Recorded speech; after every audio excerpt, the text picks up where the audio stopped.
Live from the Divine Royalty Studio in Cleveland, Ohio, you are now tuned in to Real Talk with the Real Mocha Sistas. Please welcome our host, Queen Divine.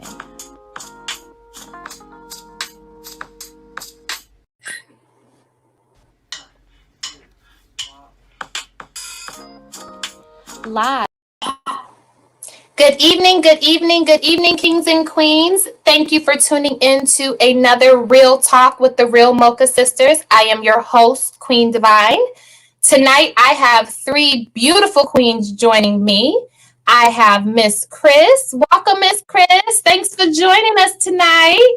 I have Miss Paris joining us, and I have the beautiful, her name is Quan. Hey! Tonight's topic is colorism in Black and Brown communities. I named it 50 Shades of Chocolate. So I feel like this is a really big topic that we do not talk about, and we do not educate each other on it enough, and it's caused so much separation and strife within Black and Brown communities. So this is the topic that we are tackling tonight. So thank you again for tuning in, and ladies, thank you so much for joining the table discussion. Welcome. So I'm going to jump right on in, and I wanted to give a few quick definitions. So the definition of colorism is a practice of discrimination by which those with lighter skin are treated more favorably than those with darker skin. This practice is a product of racism in the United States, in that it upholds the white standards of beauty and benefits white people in the institutions of oppression, such as media, the medical world, and other areas of the world. Racism is the individual, cultural, and institutional belief and discrimination that systematically oppresses people of color, Blacks, Latinos, Native Americans, and Asians. Discrimination is the mistreatment of an individual or group based on their social membership, regardless of their social power. Anyone can experience discrimination. So I want to get those definitions out there first, because when I was first researching colorism, I didn't really associate it with racism. I associated with discrimination, because I thought anybody could experience colorism. But then once I dived more into it, I realized, nah, that has some racist roots up in it. Some true racist roots. Mm-hmm. So our first question of the night is, why is colorism so widespread but not often talked about? So I'm going to kick it off to, her name is Quan first. Quan, why do you think colorism is so widespread but not often talked about? I feel because we so used to it. Like, it's not only just happening with whites and Blacks, but it's also happening in our own neighborhoods. So it's talked about that as normal. Some people feel like light skin is better than brown skin, dark skin, and it feels normal now. So, and a lot of people don't know what colorism is. That's that part. Miss Chris, I'm gonna kick the same question to you. Why do you think colorism is so widespread but not often talked about? I think it's messy, kind of like trash. There's a lot of people that don't like to touch trash and don't like to deal with it, but it's still there, and it's something that has been a conflict for us in our communities, as well as like Quan was saying, as well as in between whites and Blacks, but also in our own communities. And so it's ingrained. It's a part of the culture, and there just hasn't been enough time and effort taken to address it. So I agree. Those are my thoughts. Ms. Paris, what are your thoughts on why colorism is so widespread but not often talked about? I think it's just like anything in terms of just being difficult. People don't like to address what's difficult. It causes fear. It puts us in the position to have to answer questions that we're probably not, prepared to answer. So I think that a lot of it is just, avoidance, what we don't see, we don't talk about. What we don't hear, we don't talk about. So I think a lot of us, particularly in the Black community, we don't want to talk about the mess. We want to praise, a lot of times the mess, but we don't really want to dig into the issues that affect all of us, because it causes more conversation. And then what that does is gives us the opportunity to now look at ourselves, because see, we may find out some things about ourselves when we start talking about it and asking questions, and even being in a position to receive and listen that we may not even like about ourselves. I agree. Now, what I have found is that within our community, and you ladies, you can tell me if this has been your experience, what happens at home stays at home. I've been said, so many people in my family have said this, home stays at home. So if my cousin, who is more chocolate than me, and then I have an aunt that's different, they may treat me better than they treat her. It happened at home, so stay at home. We're not supposed to talk about it. But nobody wants to explain, why am I being treated differently? We're the same. We're related. Like, the same blood is running through our system, but you treat us differently. But what's thrown at me is, well, what happened at home is stay at home. You don't talk about it. And I remember I started this conversation with my mother, and she told me about the brown paper bag test. I didn't know about that. I was not hip to that. Not hip to it. What is that? The brown paper bag test that's the test they gave you on whether or not you was going to get a job, on whether or not you were accepted. If you could pass the brown paper bag test, if you were darker than the brown paper bag, you didn't get the job that was in the front of the house. You didn't get to work the front desk or the receptionist job. You got the job or the cook job in the back of the house where nobody saw you. And if we go all the way back to where this started, this didn't start with us. Right. This started way back when we were on the plantations. You had the house slave and you had the field slave. The house slaves were fair skinned. The field slaves were darker skinned. Fair skin was prettier.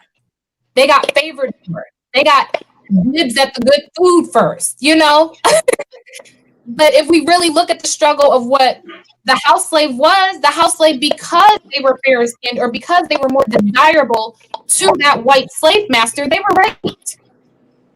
Right. Over and over and over again. Then they had to bear those babies. And don't let those babies come up not fair skinned, because now your baby is going to go out to the field. So now you separate it from your child. Right. Exactly. And that's where it started. That's where the separation started. You have to think of the fact that it was more of us than it was of them. So they had to divide and conquer. Had we all gotten together, we most definitely would overpower them. But they had to divide and conquer. They had to make you think they were weak. They had to do the buck breaking of the men in front of their wives. So this is where I feel, this is my opinion, but this is where I think colorism started. And you ladies can chime in and tell me if you think it's right or wrong, but my mom taught me legit yesterday about the brown paper bag test. Because my mom is chocolate, my dad is chocolate, and I came out like this. And I had the question, well, are you mixed with something? No. My mom is Black, my daddy's Black. Oh no, you have to be mixed with something. Look how your hair is. Oh my gosh, your hair is straight and curly. Are you sure you're not mixed with something? I mean, if you want to go back down the line, yeah. The white slave master, Native American, the French slave master. Like, which one do you want to pick? But my mom is Black and my dad is Black. So I wanted to jump straight into our second question was, how has colorism affected you personally and professionally? And I'm going to hit it to you first, Ms. Chris. How has colorism affected you both professionally and personally? Because I know it has. Lord, we need more time. So I have been working probably about half my life, and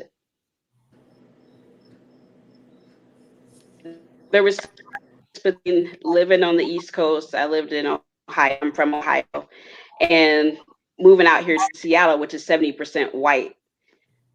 Um, there has been so many struggles um, over the years, but I honestly think that, initially getting those jobs, because I started working pretty much straight out of high school, getting those jobs at the front desk, and and then people being surprised that, oh wait, you can do other stuff. Like, oh wait, you're smart. Like they're not, I mean, what does that even mean? You can't be black and be smart, No. and acting like it's a surprise. Well, that stuff Yes. happens. That stuff happens here. It happened when I got promoted, and it was like I had 4 people calling me, people I never talked to, which they would, if they knew me better, they would know how I got promoted. They would have known about the 9 jobs that I didn't get before I got the one that I did. What did you do to get promoted? Like, how did you get that job? Was it so and so that gave you that job? Was it this person that gave you that job? How did you get in that position? And these were all Caucasian women. I've been working for 20 years, number one. Number two, I have the experience, I have the background, blah, blah, blah. But it just couldn't be because of me. It had to be because somebody let me in, because somebody, did something for me. And so out here, it's a struggle, y'all. It's because people question everything you do. Even in your job, in your role, like you already have the job, and then there's so many people that question your abilities or your credentials or all of those things, and so it's exhausting. And then I think personally, that kind of bleeds into my personal life, because that's how a lot of people are here. Even from like commercials and stuff, we're not seeing the same commercials that y'all might see in Cleveland here. We're not seeing commercials with a lot of people of color now. After last year, there's been a little bit more, but Yeah. Want to put us on TV. We're not in the media, so it's just we're not represented, and that affects a lot of the children that are here. Growing up, not seeing anybody that looks like them, whether they're lighter skinned or darker skinned, and even people realizing that there's a range of colors. We come in all beautiful kinds of brown, and That caramels melanin and all magic. of that, and it's not, I mean, I show family and they're like, wow, because I'm from a large family. It's like, yeah, this is what Black people look like. But the fact that you still have to have those conversations when there's Google and all these other things, it just blows my mind. So those are my 2 pennies. Okay. Miss Paris, tell me about how colorism has impacted you personally and professionally. I'll start with the personal aspect. So I grew up in Chicago. I went to school in Chinatown. So the school was 80% Asian, 20% African American. Now, I wasn't light enough to deal with the Asians, but I was too light to deal with the Blacks. So, it was like I was in that, that middle. So here, imagine me, 8, 9, 10, 11 years old. Now, I'm this complexion, but I have sandy blonde hair. So, I mean, this is blonde on purpose, but like growing up and as, being a child, trying to, figure out who you are and where you fit in, I didn't feel like that I fit in anywhere, so that was extremely difficult, and affected me, in terms of my self-esteem. As a young child, I didn't think I was cute. I just thought that I was, not that I thought I was ugly, but I just thought that I was bizarre looking. So I didn't feel like I fit, anywhere. So I learned very early on to just embrace me. And that, in turn has develop the woman that I am now, in terms of, you know, me being outgoing and me just, I'm going to be me, you know, take or leave me. This is what it is. So it was very difficult, you know, in terms of growing up, until I got to that age where it just didn't matter what people thought. Now, professionally, as I start engaging in the workforce, so I was the one, never had a problem getting a job. That secretary job that Miss Chris was talking about, you know, never had a problem getting that front desk job. Never had the, you know, like you said, you know, it was almost like, you know, oh, you know, the showpiece. We want something attractive. We want something appealing, you know, sitting here at the entrance. But how many promotions or other areas that I tried to develop and grow and apply for that I was turned down for? Because now I'm competing with the white woman. And let's not even talk about the white man. And then we're going to talk about the light-skinned black man. That one. You know, I was waiting for you to get to that one. Yes, we don't have enough time. So it's like I'm a black woman fighting just to have a place. And now I'm competing now here. Now it puts the competition and the strain between now me and my own people, my own brother, you know, me and the black man, because it's like, well, we have, you know, the same education, you know, we both, you know, have learned this job well. You know, how did you really make your decision? You know, I mean, what was really the, you know, determining factor? So it just has been that kind of thing, which kind of like just pushed me into being an entrepreneur and doing my own thing, you know.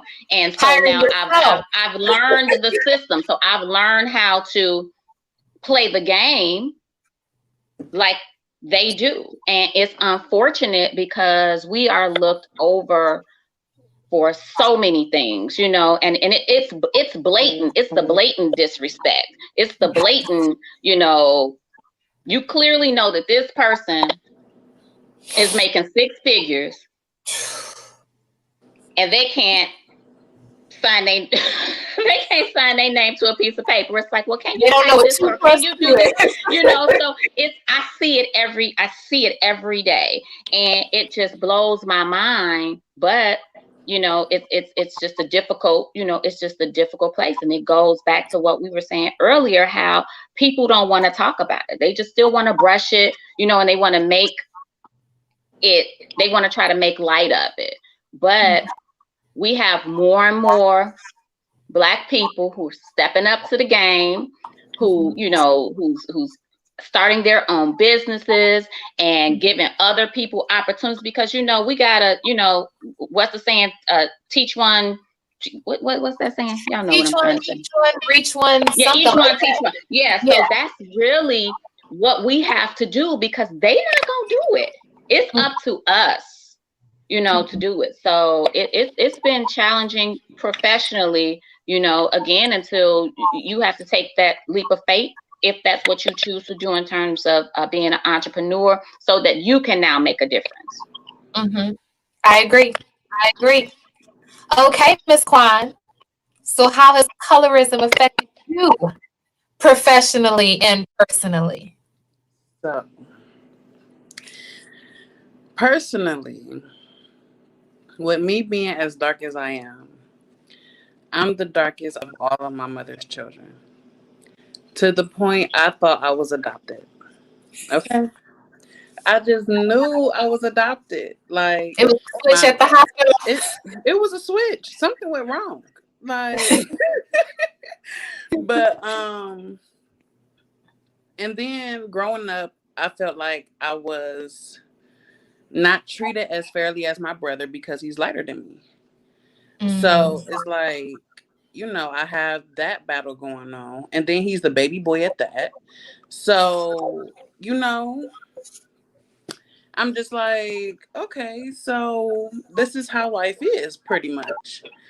And then, not to mention, okay, so I have a best friend who's darker than me, and my goddaughter is lighter than you. and she also has very beautiful hazel eyes. We're in Walmart one day, and I don't walk around Walmart, okay? I use the buggy like I'm an old lady. But I got her in the buggy with me. And this white woman comes up and was like, oh my gosh, she's just so beautiful. Is her dad white? Listen. The caucasity of it.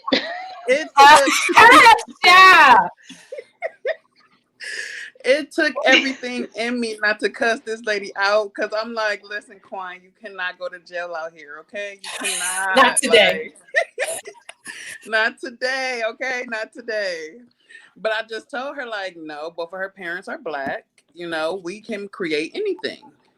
And that's on that. Like, and I just left it plain and simple, and I rolled on the way. So, you pressed the go button and just... I pressed the go button and just went on, you know, just no room real quick, because she was about to get it. She was this close. That was a test. The Lord was testing me. Wow. But it just that went to show me, like, they really think that in order for us to have a beautiful child, that they have to be mixed with another race. Like, y'all don't understand that the reason why y'all are so why y'all hate us so much and y'all feel so threatened is because we can literally make anything that look like y'all and look like anything with just us. So I was just like, you know what? I'ma just room on the way. But so professionally, I've never worked the front. The only time that I've worked the front is being in security. And I got that job through my friend. And it's mainly African Americans that I see working in this job for this company. So I feel like that was another reason why I even got in, because I've applied for other security companies. They have not hired me whatsoever.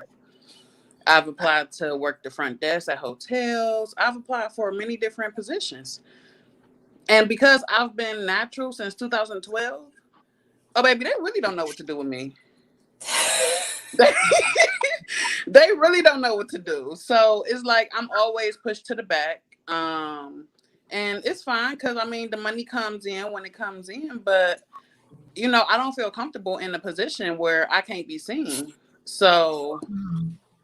yeah, I don't be working the job for too long like that whatsoever. Wow. So, wow. So I wanna jump back in if I could, Sonora, because I wanna add on something real quick. So my daughter is much darker than I am. So she's maybe she may just be a little darker, a little lighter than you, but she's much darker. So she's 16 now, okay? When she was growing up, and this is the mindset, you know, not only that, you know, that they see outside, which is why we have to listen to our children and make sure that we're communicating and teaching them. But so many times she would say, Mommy, I wish I was white like you. This is a conversation I'm having with my 7-year-old, my 8-year-old. Mommy, I wish I was like you. Why am I dark like Daddy? I said, let me explain something to you. Listen, because you're going to need this for the rest of your life. Light don't make it right. White don't make it right. You know, I said, you're beautiful in the skin that you're in. So you have to learn to love yourself. I said, I'm no better than you because I'm lighter. You're no better than me because you're darker. I said, but we got to get rid of that mentality now. You know, so from that point, I would put pictures and, you know, write on my bathroom mirror, like with the soap, saying, you are beautiful. Like every day would be something like, you are beautiful, or Black is beautiful, and smile, we see you, and the world loves you, you know, those types of things, because that's when it starts and we don't even know it, you know, so we don't even know it. So I was glad, you know, it was hurtful when she said it, but I was glad she said it and didn't compress it, because that could have been something that, you know, just continued to grow and just diminish her self-esteem. And it took a while. Now you can't tell her she's not the finest thing walking. You can't tell her she's not the finest thing walking now. Yes. I'm like, was it that last soap message that did it? What was it? But I love it was a lot. And so it affects us, and it affects our children, even when we don't even know that they're looking, or they're absorbing and getting this type of negative feedback. And that's the scary part. And that's why I wanted to have this conversation, because we don't know what little eyes are seeing. We know what our eyes are seeing, but we don't know what little eyes are seeing. Noah said the same thing to me. He's still struggling, heavily struggling, because I'm fair skinned. My nieces and my nephews are fair skinned. My mom and dad are chocolate. My sister is chocolate, but my son, out of the immediate family, he is the purple chocolate. Like he's the deepest, richest, dark chocolate. And I try to, like, you are my chocolate drop. And I tried explaining it to him. And then one day I said something to him just because I didn't know what else to say. I said, no, I used to be chocolate too. I've been all types of shades. I said, but when I had you, you took all my chocolate. That worked for maybe about 6 months. That worked for maybe about 6 months until he repeated that same story to my mother. My mother was like, she don't even get tan in the summertime. What are you talking about? But I feel like this conversation is important because, like you said, they're looking at you like, no one thinks it's a problem. Like this past year, this pandemic, I know it has affected us all in different ways. My son has truly gone through it. He has been suicidal. He has had anger outbursts. Like when I tell you, we have been through it in this past year. And I thank God every day that I still have my son here with me and that we're still here and we're healing day by day. But he really had it set in his mind that his biological father didn't want him because he was chocolate. Wow. And you know how much that hurt my heart? Because that's like, you feel helpless. Like you can't fix that. You want to fix it, but you can't fix that. And I'm trying to explain to him that, there's other factors, and I promise you it has nothing to do with you being chocolate. You are perfect. You are my twin. You look exactly like me and I am not ugly. So now let's move on from this. You know what I'm saying? And there's kids at school that were making fun of him because he's darker, because the school he goes to, it's majority Arabic kids, Middle Eastern descent. There's some Asians. It's a school of the arts. There's some whites, some Puerto Ricans, some Mexicans. There's black kids there, and there's darker skinned black kids there. But for whatever reason, they're just ponying in on him. You're dirty. Your skin is bumpy. And he holds on to all of this. And he says, well, one day, am I going to be handsome one day? I said, you're handsome today. And he says, no. And then he goes down all the list of all these things that kids are saying to them. And I'm not blaming these kids because these kids heard this from somewhere. You know what I'm saying? They're being taught that, oh, okay, because you look like this, you're different, and different is wrong. And that bothers me because, like Quan said, we have that melanin magic. We can create a gray-eyed baby, blonde hair baby, a blue-eyed baby, a green-eyed baby. We can be all different shades of chocolate and brown and black and still be beautiful. White people can't do that. Period. Unless they mix with us. So that's not happening. To question who I am and where I came from because I don't fit into your box, that's that brown paper bag test. So it's still alive and well.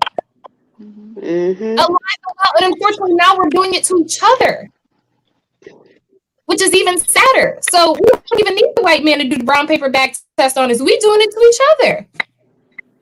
Because I'm fair-skinned. We like the elephants. Yes. And it makes no sense to me. So because, I don't know if I've ever. Go ahead. Sorry, it's a little bit of a place. No, that's okay. No, I don't know if you've ever heard of how they, when we used to have circuses and we used to have elephants in the circus and animals, elephants, when they were babies, they would take rope and put a stake in the ground. And so the baby couldn't move, right? Because even if they tried away, at that time, they were stronger than the elephant.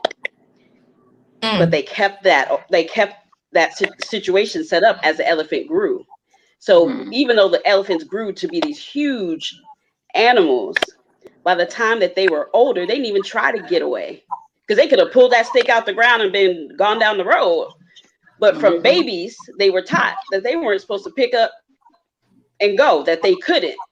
So might as well stop trying. And I feel like that kind of has translated into our culture. You know, it's that stuff that just festers. And I think that's why it's so important to have these moments where we talk and that we stop doing what goes at home, happens at home, stays at home. There was so many bad stuff that was happening in people's households that weren't being addressed, that were being passed from generation to generation. That creates people that talk about people that look like other people that look like us, but might be a different shade or whatever. And it just continues. And that's why these conversations are so important. And just adding on, I just wanted to add on real quick to what Quan was saying about hair. For me, you know, I can see how this has all come full circle for me, where now I'm in spaces where I have an opportunity to advocate and teach other people and work on racial equity, especially around like HR topics and things like that. But it has the reason it's so exhausting is because I haven't been allowed until more recent to show up in spaces. Gotta put me away, be able to even have made it as far as be able to be in some of those spaces with people, to have an opportunity to talk to them. It took me 2 years to get my hair braided because I'm working in the office of the director, already not many of us up there, and like none. There were not very many at all. So I didn't want my hair to be a thing.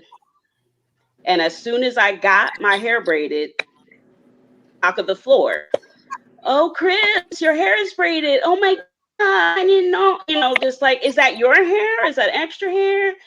You know, I didn't want that to be a thing. It's all mine, by the way. It's all mine because I bought it. So it don't matter if it's good in my head or if it came from a pack. It's all mine. And don't touch it. But that's a whole nother topic.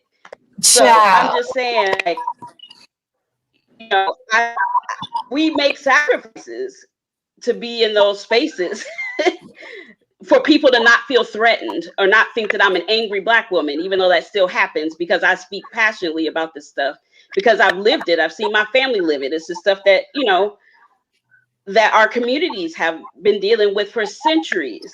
So yeah, I'm passionate about it because this doesn't just affect me 9 to 5. This affects when I get off and if I get pulled over by the police, life gets real right then. And it doesn't matter what color you are, or what shade of Black you are, you Black when you get pulled over. That part. Exactly. They don't care what badge you have from wherever you worked at. They don't care. When I leave, and I've used it as an example in trainings. When I leave here, I take off my stuff. It doesn't matter who I am. You know, I'm a Black woman driving in a car. And I have the same concerns. I have the same fast heartbeat if I get pulled over, even if I just see a cop car riding by me, as anybody else would in our community. So. And see, that's you guys have spoken about hair, and I feel like we have to talk about that because that is definitely tied to colorism. It frustrates me to no end because in my career, I've always been outnumbered. I was in dentistry for 16 years, worked for white dentists. The office manager was white. The other assistants were white. The dental hygienist was white. I was probably 90% of the time the only Black assistant. And a little bit towards the end of my career, when I was working in more diverse office, I was still the only Black assistant though, because those doctors may have been of another ethnicity, but they weren't Black. So, and it's like the hair always comes up. And it was mind-boggling to me in a situation because you're from Africa just like my ancestors are from Africa. So why is my hair so fascinating? Your hair is wool-like, just like my hair is wool-like. So why is my hair so fascinating? Why is such a question on if this is my hair or if it's not my hair? Or what do you do to your, so is that natural? Like, was your hair born that way? Like, the interest is there. Like, you're so fascinated with us and who we are and how we wear our crown of hair, but at the same time, we're less than and you're superior. And we can't have blonde hair. And I had to explain to somebody one day, I said, do you know there are tribes in Africa that have blue eyes and brown hair? I mean, blonde hair. They were born that way because that's that melanin magic. So don't tell me I can't have blonde hair. Want it or not, don't tell me I can't have blonde hair because, and it's always about our hair. And then we become self-conscious. Like, okay, well, I want to go natural now. You know, I've realized putting all these chemicals on my hair to fit in to the professional environment and have that straight hair, make sure my hair is laid down, the curls are in place, it's in a perfect ponytail, just like my white counterparts. And now I'm realizing that's not who I am. That's not who I was meant to be. That's not who my ancestors were. So now I slowly start going natural. It's a process when you go on natural. And now they're looking at you. Well, your hair's not looking very professional today. So natural hair is not professional. They started it in the armed services that you couldn't have locked hair or that you couldn't have your hair past a certain part, it couldn't touch your collar. And that was specifically to discriminate against. Or you had to pull your hair back in a complete tight bun. And if you have a natural afro, that is a struggle. Baby. You know how long it took me to get my hair up in this afro today? Baby. Stages of mousse, stages of water. Then I had to tie it up. Then I had to go back and put some more mousse on it. And you tell me I have to wear it back every single day, and that beret has to fit perfectly on my head. I have family that was in the armed services that used to get demerits all the time because of their natural hair. We think about that wrestler. Remember that wrestler? He had his hair locked up, and the referee said it was unsafe for him to do a wrestling match because his locks were considered unsafe, and he made him cut off his locks, or else he was going to be disqualified. Couldn't be my child. But here's the thing.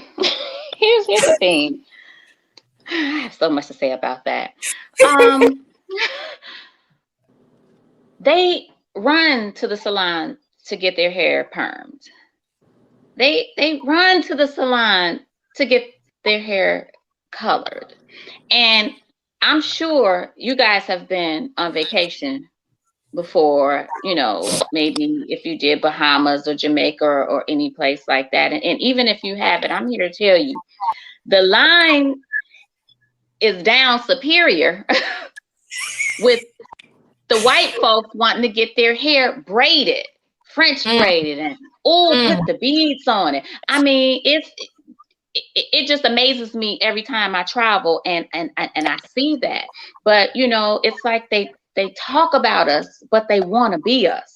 You know, so it's like they try to, you know, demean us, you know, just by the way, by our appearance, maybe because they know that we're equally as intelligent or better, you know. And look at this Botox and these we've had natural this thing down here, you know, these hips and this rump, you know, and now they're getting injections. And not to say that Black people aren't doing it too, but this started years ago because they wanted to be like us. They didn't understand why their bottoms were flat. They wanted to know how you get that lift, you know. So that's where all that stuff came from. And it's, you know, it just behooves me every time because, you know, it's like, how can you talk about us and dog us, but you want to be us so badly?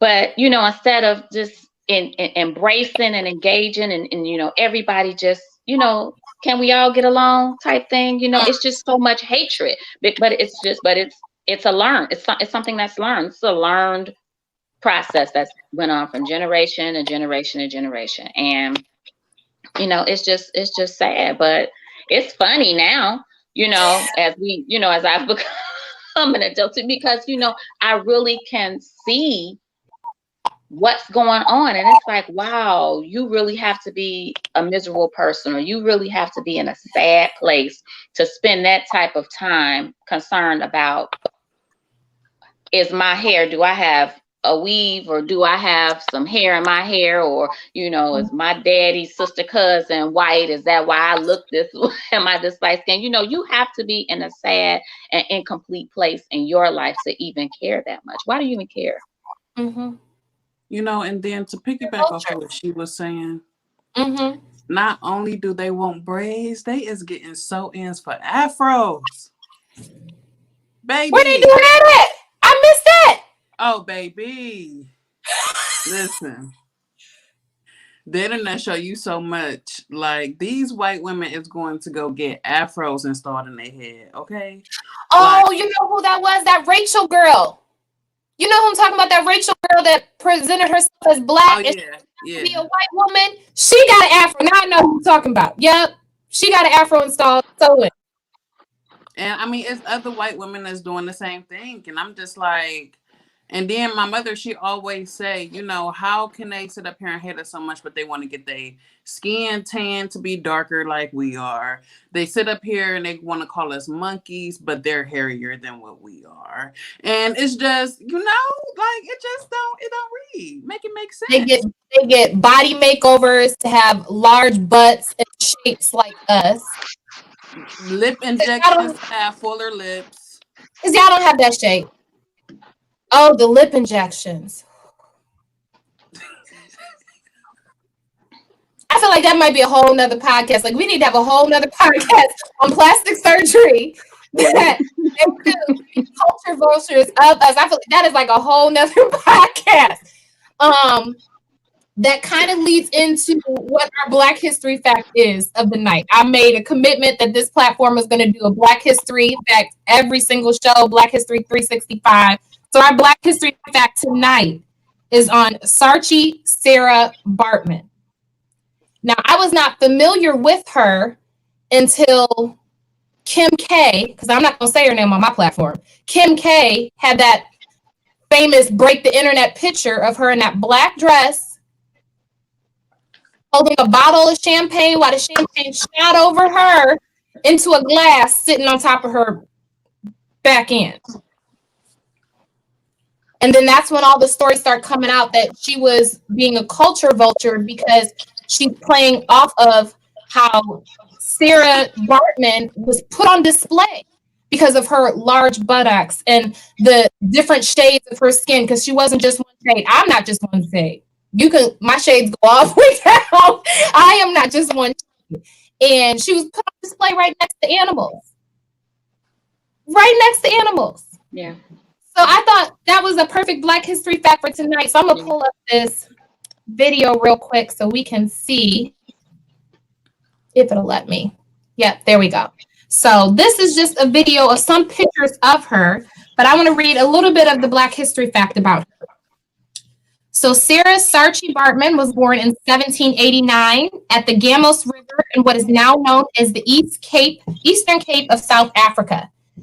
She belonged to a cattle herding tribe, and she grew up on a colonial farm where her family worked as servants. Her mother died when she was 2, and her father, who was a cattle driver, passed away when she reached adolescence. She married a man within her tribe who was a drummer, and they had one child together who died shortly after birth. Due to colonial expansion, the Dutch and her tribe came into conflict, and as a result, her people were gradually absorbed into the labor system. When she was 16 years old, her fiance was murdered by the Dutch colonists. Soon after, she was sold into slavery to a trader named Peter William Caesar. He took her to Cape Town, where she became a domestic servant to his brother, and it was during this time that she was given the name Saartjie, which is a Dutch name for Sarah. On October 29th in 1810, she allegedly signed a contract with an English ship surgeon named William Dunlop. Now, I say allegedly because the terms of her contract were that she was to travel with him to England and Ireland and work as a domestic servant and be exhibited for entertainment purposes. Now, the suspicion around this contract is that the tribe she came from was very well known that they didn't document anything, and she was illiterate. So how did she read and sign a contract? And according to this contract, she was supposed to be fed and she was supposed to be compensated for her being an entertainer. So Sarah's large buttocks and unusual coloring made her the object of fascination by the colonial Europeans, who presumed that they were racially superior to her. Dunlop wanted Sarah to come to London and become an oddity for display. She was taken to London, where she was displayed in a building in Piccadilly, which was a street that was full of various oddities. English men and women paid to see Sarah's half-naked body displayed in a cage that was about 1.5 meters high. She became an attraction for people from all over Europe. During her time, there was a campaign against slavery in Britain that was in full swing, and as a result, the treatment of Bartman was called into question. Her employers were brought to trial, but faced no real consequences. They produced the document that had allegedly been signed by her, and it made her testify that claimed she was not being mistreated. The contract, however, was amended, and she became entitled to better conditions, a greater profit, and warm clothes. After 4 years in London, in September of 1814, she was transported from England to France. And upon her arrival, she was then sold to another man. He exhibited her around Paris and reaped financial benefits from the public's fascination with her body. He began exhibiting her in a cage alongside a baby rhinoceros. Her trainer would order her to sit or stand in a similar way that circus animals are ordered. At times, she was displayed almost completely naked, wearing little more than a tan loincloth. Her constant display attracted the attention of George Cuvier, who was a naturalist. He asked her owner if he would allow Sarah to be studied as a science specimen, and the owner agreed. In March of 1815, Sarah was studied by a French anatomist, a zoologist, and a physiologist. Cuvier concluded that she was a link between animals and humans. Thus, Sarah was used to help emphasize the stereotype that Africans were oversexed and a lesser race. Sarah Bartman died in 1816 at the age of 26. It is unknown what her cause of death was.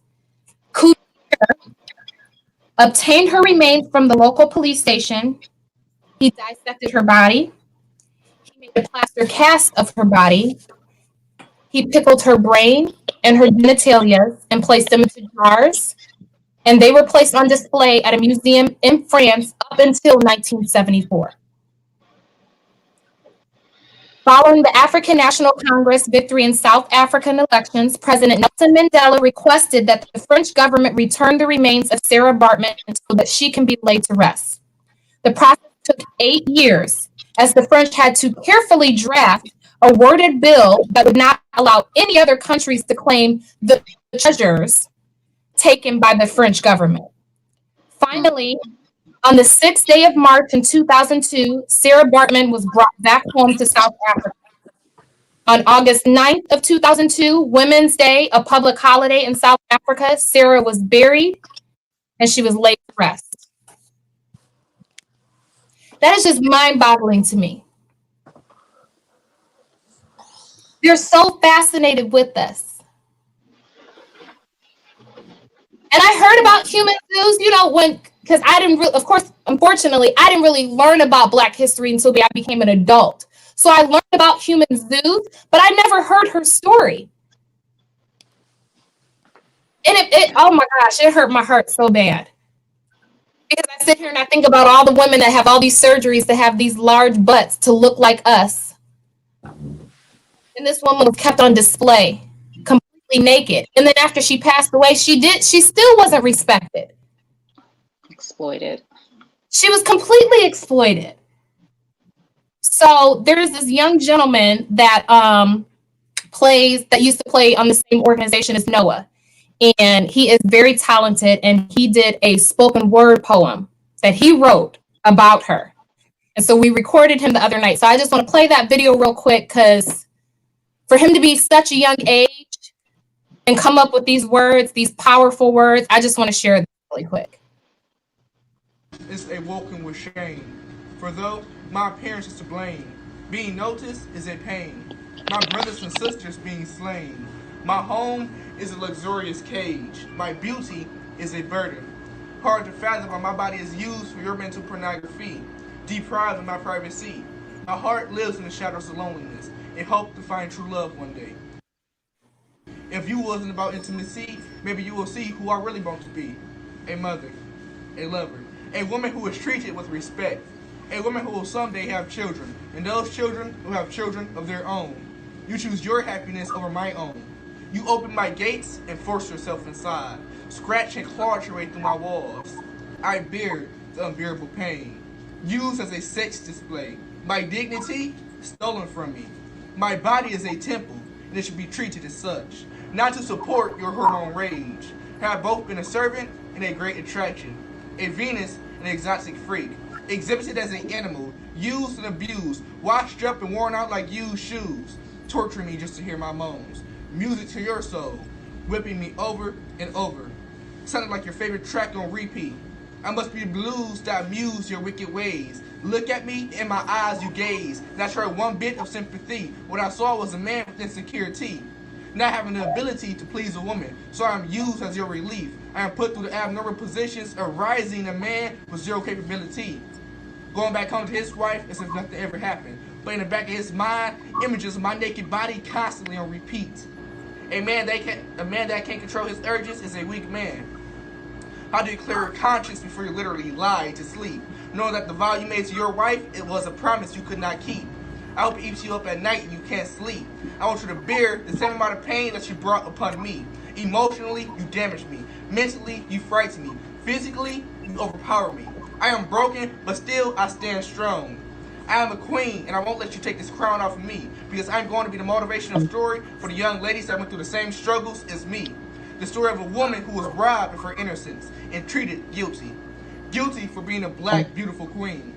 Guilty for dreaming of a life besides this one. Guilty for being black and proud.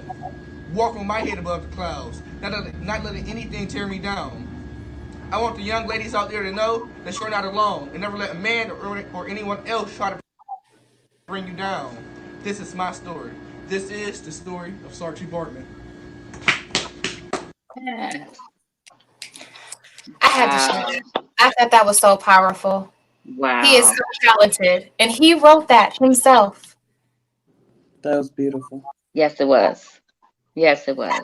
But then that tells us that maybe we're doing something right. That if the younger generation, recognize the wrong and how they treated her enough to speak up about it. And I said that was so fitting. There was no way I was going to have this show tonight and not share that. No way whatsoever. I know we mentioned in the beginning of the show what the description and what the definition of colorism was. So the third question is a hot button question, but this is real talk. And if you don't like it, too bad, so sad, don't tune in. So the third question is, how does colorism support white supremacy?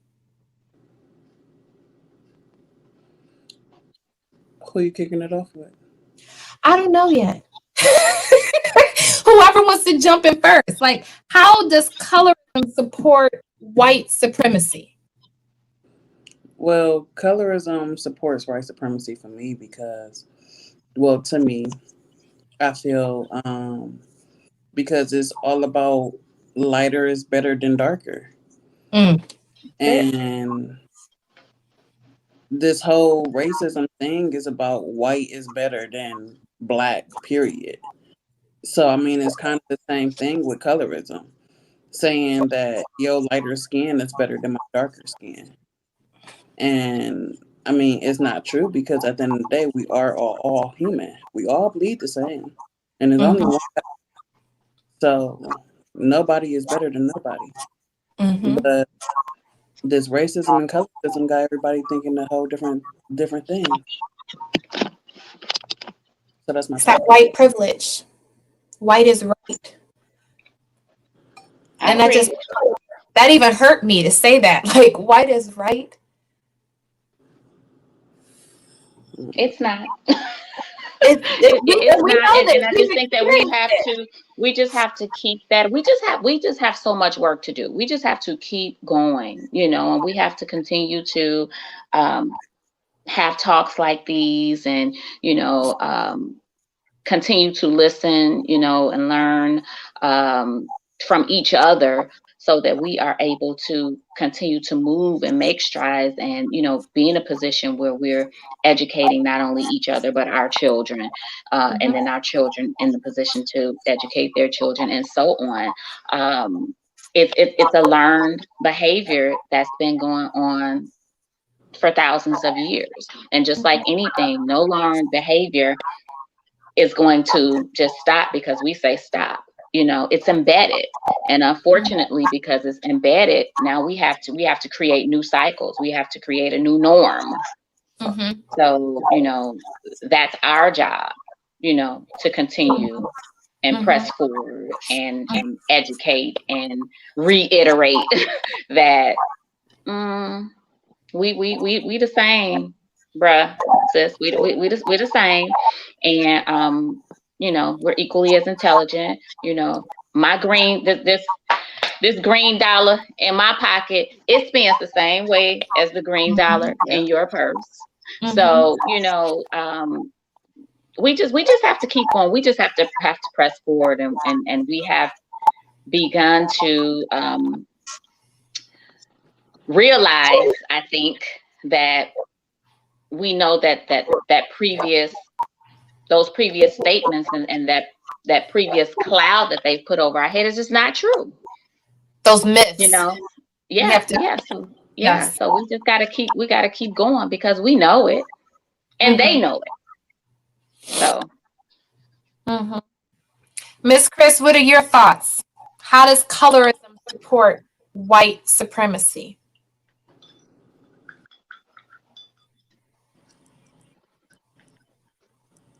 In every way. I mean, we've all said things that I agree with. I don't think there's one way. I think even from going from white is right to light is right, I mean, that's what they translated into our communities to think that, okay, even looking at each other, you can't be in the same room and be comfortable because we're going to pit you against the other person. Because your shades are different. And so recognizing that, that it's not just the outside in, it's the inside, but the inside as well. And that our responsibilities go beyond our own households. Back in the day, it takes a village to train a child or raise a child. People live by that, and mostly because they didn't have a lot of resources. So you pull together to do what you have to for everybody to make it, And I think that that's a clear way out of this situation. That's why I think, part of the reason that we've had so much movement in the last year on some of this stuff is because enough people have said, we're not standing for that anymore. This is no longer acceptable. Yeah. Enough of us are tired, because this past year has been traumatizing. And what has happened in this past year, it's not like it's been anything new. It's not like, oh, they just start killing us this year. They've been killing us. Oh, we just start recording this year. No, it's been on video too. But enough people got upset about it. I think that's what changed. And I think colorism, it supports white supremacy in the fact that they're still trying to keep us divided. Like I said, that all of us sitting in this room, we may not be physically in the same room, but we're in the same room together. Oh, we have to be in competition with each other. We can't support each other. We can't uplift each other. We can't be happy for each other. If Quan gets the job and I don't get the job, I'm supposed to be mad. I'm not supposed to be happy for her. So as long as we allow that colorism to still take effect on, it's like, well, why did she get the job instead of me? I would have looked better in that job. I would have represented the company better. You know, all those things that go in your head because, unfortunately, I think colorism is a generational curse that we have to break. Mm-hmm. We have a lot of generational curses we have to break. That's going to have to be a whole nother show. But this specific one is definitely a generational curse because I can remember going down south to visit my family down there as a kid and how we were treated differently, how we were seated differently. My cousins, they're my family. We all the same bloodline, right? But my darker cousins, they have to eat outside at the picnic table, but I can sit inside by the fan. But I want to sit outside with my cousins. Why can't I sit outside with my cousins? Oh, no, you can't be in the sun that long. Why can't I be in the sun? What's wrong with me? So now I'm thinking there's something wrong with me. Why can't I be in the sun? You're going to get sick if you go outside. And I'm thinking to myself, I'm a city girl. I've been outside all summer long. I come down here to North Carolina, to the country where there's no cars that I'm scared about getting hit. And you telling me I can't go outside? So then I'm asking my dad, like, is there something wrong with me that I don't know about? But the conversation isn't had. Oh, don't worry about it. Don't worry about it. That's grown folks' business. Don't worry about it. So then I'm still sitting there confused, like, what just happened? But now as an adult, I understand what happened. You know, it makes sense to me. But that makes it even more sad. Mm-hmm. That makes it even more sad because it's like, I would hope, and I hope somebody corrects me if I'm wrong, that I have never treated anyone any different because of the color of their skin. I will hope if I did treat you any different, it's probably because you either irritated me or you took one of my Snicker bars. One of the two. But other than that, I don't treat you no different just because you another shade. Because at the end of the day, we all came from the same place. We all came from Mother Earth. And I like to think that the melanin magic was the first of mankind anyways. I truly believe that Adam and Eve looked exactly like us. You can't tell me no different. I believe Jesus looked like us. You can't tell me no different. You can have that picture of white Jesus up in your house, but that's not my Jesus. Not at all. And I think having these conversations helps. We have to talk about things. We have to talk about things within our community. We don't talk about things. And this is not just in the Black community. That's why I said in Black and brown communities, because Dominicans are separated. Puerto Ricans are separated. Mexicans are separated. Don't let you be a little bit darker Mexican because then they're not claiming you. Oh, no, you're African. No, he's Black Mexican. He's still Mexican because he's a different shade. Yeah. And that's what's sad. It's within all our communities. And the messed up part about it is that Mexicans, Puerto Ricans, Latinos, Dominicans, Blacks, Jamaicans, Somalians, all of us, we outnumber them. And if we would just come to realize that, hey, we all family at the end of the day, and we all deserve better. All of us are intelligent, no matter what shade we are. We are all multi-talented. I'm more than just a pretty face to sit at your front desk and answer your phone. And the colorism, I feel like, also ties into how we speak. And that's one thing I forgot to touch on, and I'm going to touch just briefly, how we speak. You talk white, Sonora. I do. Yeah. Why do you sound like a white girl? It's like, what does a white girl sound like? I sound like me to me, you know. My mother raised me to talk proper. Why did she raise me to talk proper? That generational told her that when you're around white people, you have to talk a certain way. You have to walk a certain way. You have to act a certain way. And this was passed down from generation. Well, you can't say that. You have to say it this way because that's how the person said it. So then now here I am. And so either if I hang out with the Black people and it's like, so you talk white. I thought I talked like me. I didn't know I talked white until a Black person told me I talked like a white girl. Do you get asked, so where you from? Yes, all the time. Me too. All the time. All the time. And it gets worse. It gets worse if I go up to DC and see my family in Baltimore. And then when I'm around them, I pick up that Baltimore accent and then I come back and they really ask where I'm from. Or if I go down to North Carolina, the twang always comes out. Always comes out. And then I come back. So it's like, well, who are you trying to be? Why are you making like, why does your voice sound like that? You sound different. No, I sound like me. And there's nothing wrong with that.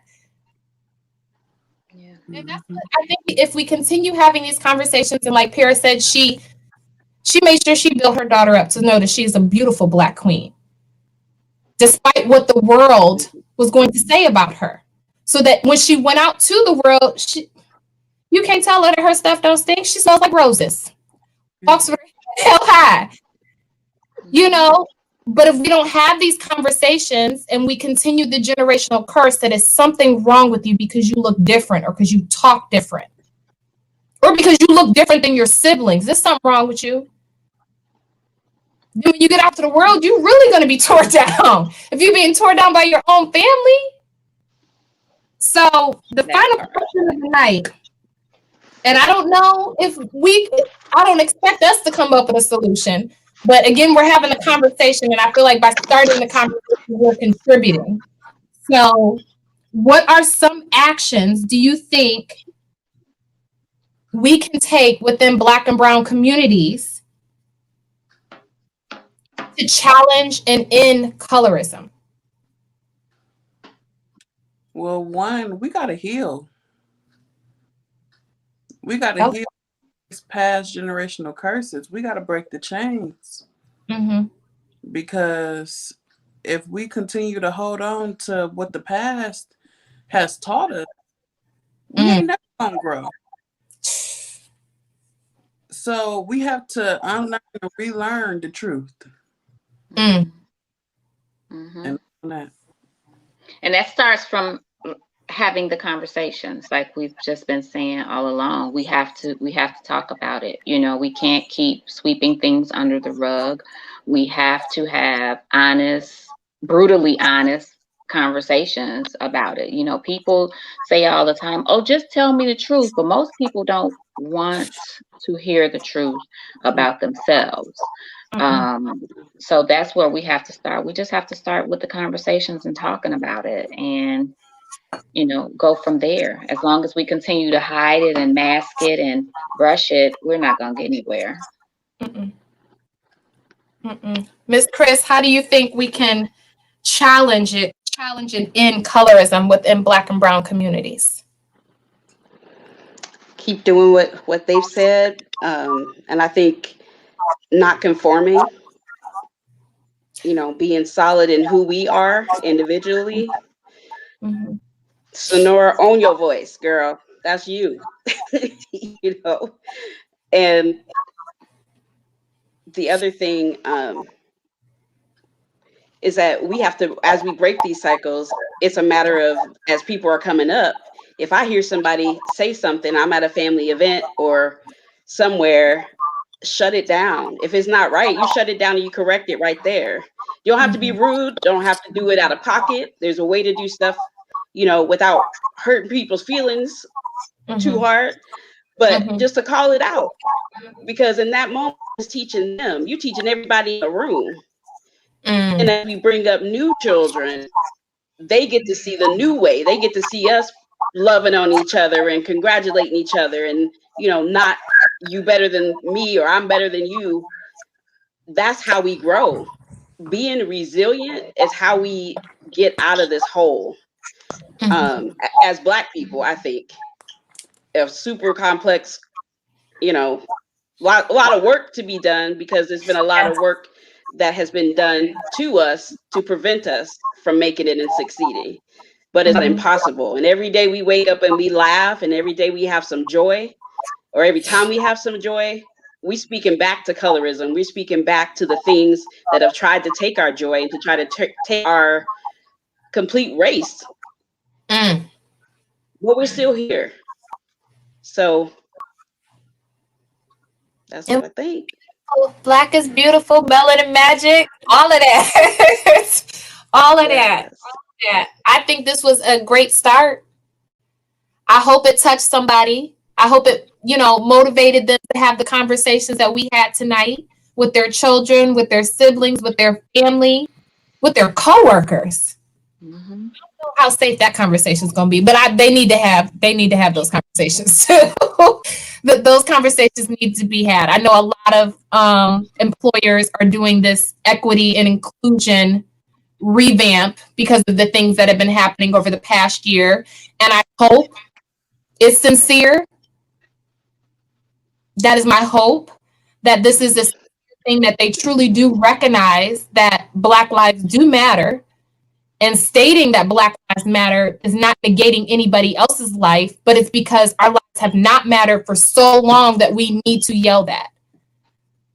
So I think we did a great job tonight by starting the conversation. I would love to continue this conversation with you because we've touched on so many things that I wrote down in my notepad that is going to be future podcast shows.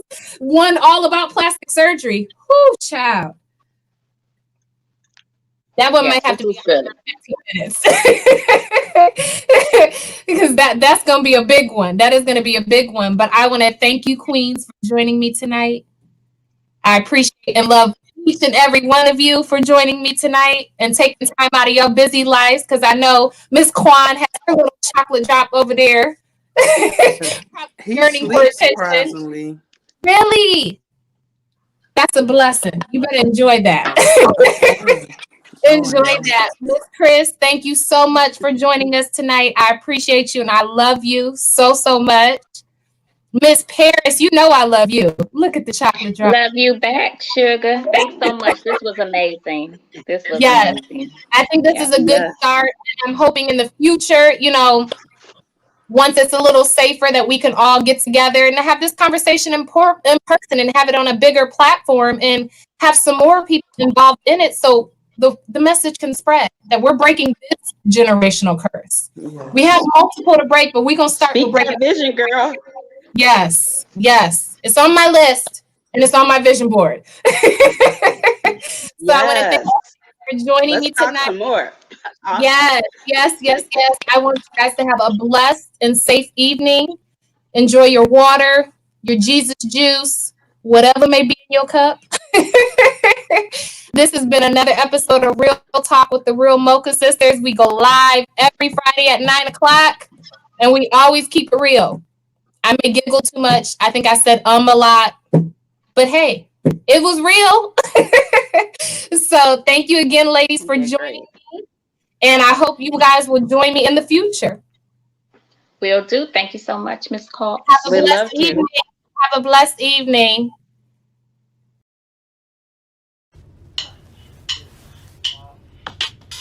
Real Talk with the Real Mocha Sisters is live every Friday night. For more information on having your business featured during our live show or on our social media platforms, please email therealmochasistas@gmail.com. Thank you again for tuning in to Real Talk with Real Mocha Sisters. We are sisters inviting souls to take action one day at a time. Have a blessed evening, kings and queens.